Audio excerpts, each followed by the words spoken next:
அமெரிக்காவுக்கு நரகத்தை காட்டப் போகும் ஈரான். போரால் நடுங்கும் வளைகுடா நாடுகள். ஈரானுக்குள் இறங்கிய கொரில்லா படை. நடந்தது என்ன தெளிவாக பார்க்கலாம் வாங்க.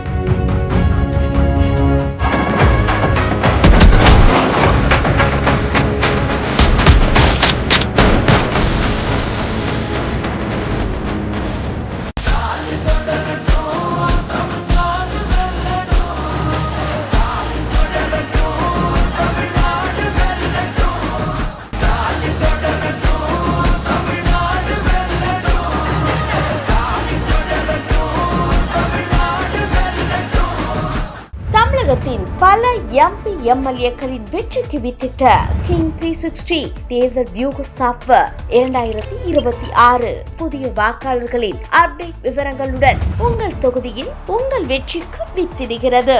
உங்கள் வாக்காளர்கள் தொகுதி, பூத், ஆண், பெண், வயது என பல வகைகளில் ஒரே நொடியில் உங்கள் விரல் நுனியில் bulk WhatsApp, bulk voice call, viral தேர்தல் பிரச்சாரங்கள், ட்ரெண்டிங் செய்திகள் என கிங் 360 தேர்தல் வியூக பணிகள் குறித்த விவரங்களுக்கு உடனடியாக இணைந்திடுங்கள். கிங் டிவி நேயர்கள் அனைவருக்கும் வணக்கம். உலகமே இப்போ பரபரப்பா பேசக்கூடிய விஷயம் என்னன்னு பாத்தீங்கன்னா, நம்ம எல்லாருக்கும் தெரிஞ்சது ஈரான், அமெரிக்கா, இஸ்ரேல் போர். இந்த ஒரு போர் எப்போ முடிவுக்கு வரும்? ஏன்னா இந்த ஒரு போரால அந்த நாடு மட்டும் இல்ல, அது சுற்றி இருக்க நாடுகள், அதை சார்ந்த நாடுகள், இப்படி எல்லா மக்களுக்கும் ஒரு மிகப்பெரிய பாதிப்பை கொடுத்திருக்குது இந்த ஈரான், இஸ்ரேல், அமெரிக்கா போர். அமெரிக்காவும் சரி, இஸ்ரேலும் சரி, போர் நிறுத்தத்துக்கு ஒரு 15 அம்ச கோரிக்கைகளை முன் வச்சிருக்காங்க. ஆனா இதை ஈரான் முற்றிலும் மறுக்கிறாங்க. இல்ல, இதுல இருக்க ரூல்ஸ் நாங்க கடைபிடிக்க மாட்டோம், இதுல இருக்க ஒவ்வொரு விஷயமும் அது ஈரானுக்கு அகேன்ஸ்டா தான் இருக்குது அப்படின்னு சொல்லி அவங்க முடியாது அப்படின்னு சொல்லி மறுத்துட்டாங்க. இதுக்கு இடையில ஈரானும் ஒரு 5 அம்ச கோரிக்கைகளை முன் வச்சாங்க. என்னன்னு பாத்தீங்கன்னா, முதல்ல இந்த போரால ஈரான் பாதிப்படைஞ்சிருக்கு, அதுக்கு பொருளாதாரம் ரீதியாக நஷ்டஈடு கொடுக்கணும். ஒன்று, இந்த போரால ஹார்முஸ் நீர்ச்சந்தி பாதிப்படைஞ்சிருக்கு, அதோட இறையாண்மை பாதுகாக்கணும். அது மட்டும் இல்லாம இதுக்கப்புறம் ஈரானுக்கு அமெரிக்காவும் சரி, இஸ்ரேலும் சரி எந்த ஒரு பாதிப்பும் ஏற்படுத்தக்கூடாது, ஈரானோட பாதுகாப்புக்கு முழு உத்தரவாதம் தரணும் அப்படின்னு சொல்லி ஒரு 5 அம்ச கோரிக்கைகளை ஈரான் முன் வச்சாங்க. ஆனா இந்த 5 அம்ச கோரிக்கைகளும் சரி, இஸ்ரேலுக்கும் சரி, அமெரிக்காவுக்கும் சரி சுத்தமா பிடிக்கவே இல்லை.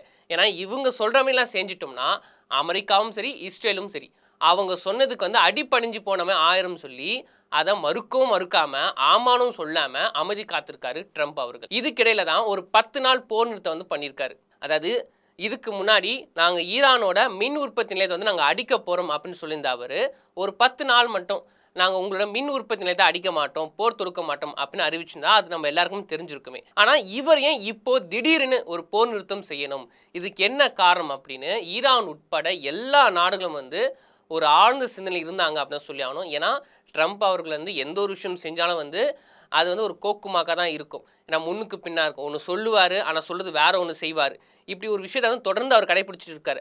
அப்படி இருக்கும் போது திடீர்னு இந்த போர் நிறுத்தம் என்ன ஒரு காரணத்துக்காக இருக்கும் அப்படின்னு எல்லாரும் மண்டே பிச்சுற அளவுக்கு யோசிச்சிருந்தாங்க.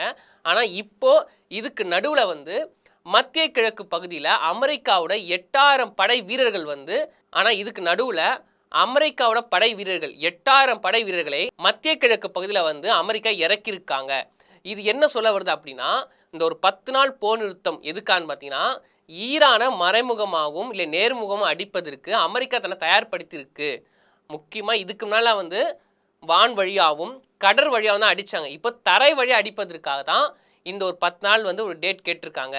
அந்த 10 நாளும் இந்த படை வீரர்கள் தயார் பண்ணி ஈரானுக்குள்ள அதை கொரில்லா படையில் உள்ள இறக்கி ஈரானை துவம்சம் செய்யணும். இது தான் அமெரிக்காவோட பிளான் அப்படின்னு உலகளாவிய கருத்துகள் சொல்லப்படுது. சரி, அமெரிக்காவோட செயல்முறைகள் இப்படி இருக்குன்னு பார்த்தீங்கன்னா, அமெரிக்காக்குள்ளேயே ட்ரம்புக்கு பல பிரச்சனைகள் இருக்குன்னு அப்படின்னா சொல்லி ஆகுமே.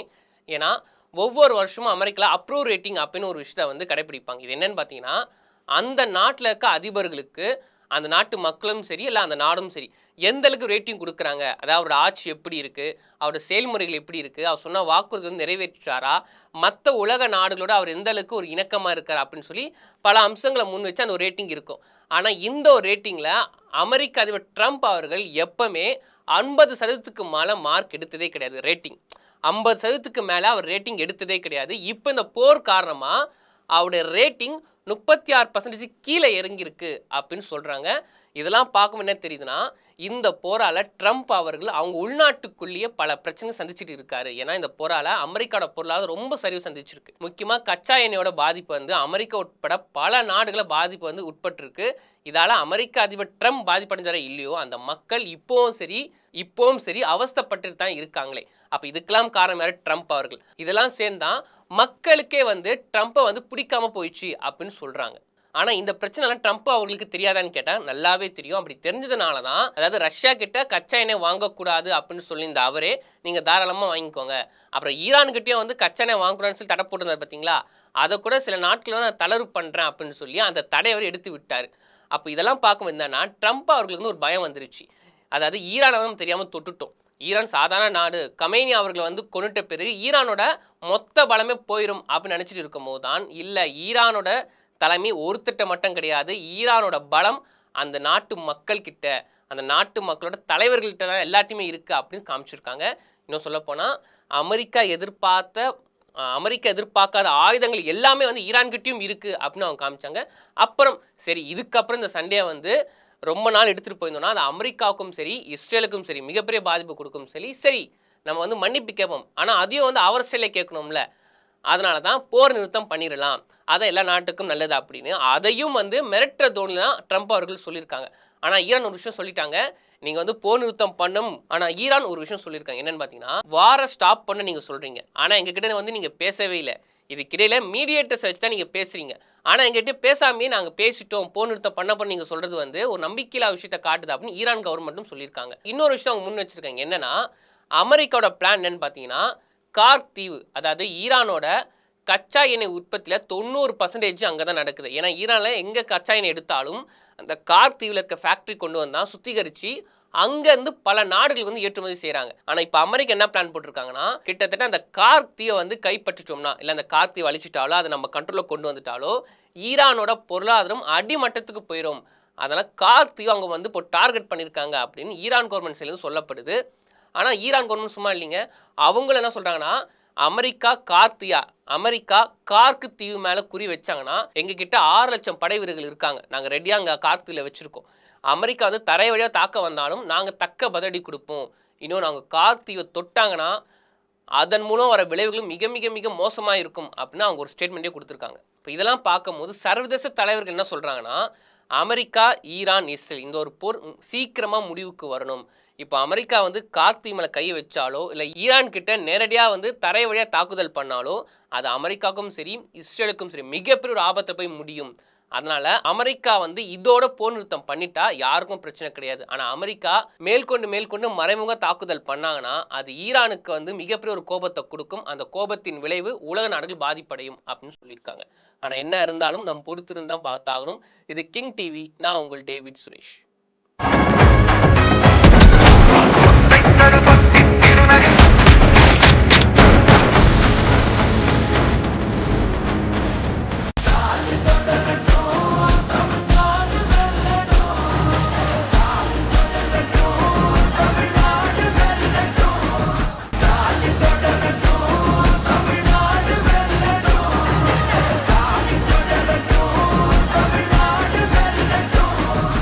தமிழகத்தின் பல எம்பி எம்எல்ஏக்களின் வெற்றிக்கு வித்திட்ட கிங் 360 தேர்தல் வியூக சாப்ட்வேர் 2026 புதிய வாக்காளர்களின் அப்டேட் விவரங்களுடன் உங்கள் தொகுதியில் உங்கள் வெற்றிக்கு வித்திடுகிறது. உங்கள் வாக்காளர்கள் தொகுதி, பூத், ஆண், பெண், வயது என பல வகைகளில் ஒரே நொடியில் உங்கள் விரல் நுனியில் bulk WhatsApp, bulk voice call, viral தேர்தல் பிரச்சாரங்கள், ட்ரெண்டிங் செய்திகள் என கிங் 360 தேர்தல் வியூக பணிகள் குறித்த விவரங்களுக்கு உடனடியாக இணைந்திடுங்கள்.